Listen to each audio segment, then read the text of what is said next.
parole est désormais à Madame Duranton de France. Merci Madame la Présidente.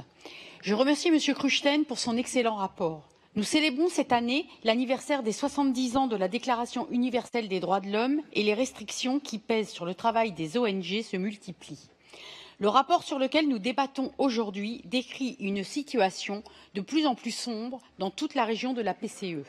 La semaine dernière encore, la Hongrie a annoncé l'adoption de son paquet législatif Stop Soros.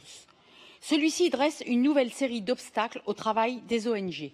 L'assistance à des migrants devient ainsi passible d'une peine d'emprisonnement d'un an et en cas de suspicion d'aide aux demandeurs d'asile, toute personne pourra se voir notifier l'interdiction de se rendre à moins de 8 km de la frontière extérieure.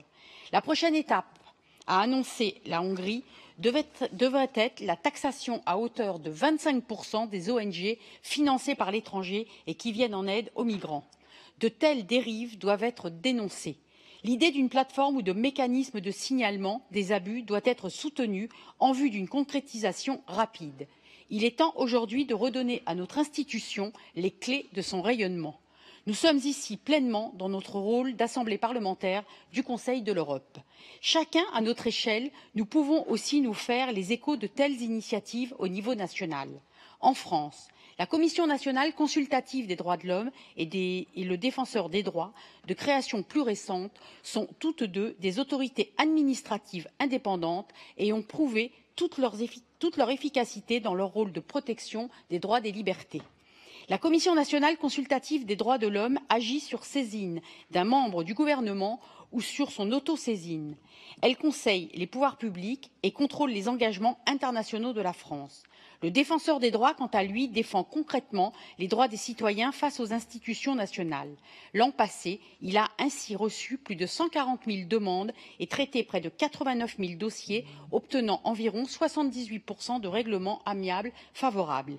Il a aussi dressé 138 recommandations et 48 propositions de réforme au pouvoir public dans une perspective de progression continue dans la protection des droits et libertés de tout à chacun. Le travail des ONG est un complément indispensable. Acteurs classiques de la défense, de la promotion des droits de l'homme, elles ont su créer un tissu associatif riche et dense. Elles inspirent souvent davantage de confiance à ceux-là même qui ne peuvent utiliser les recours officiels.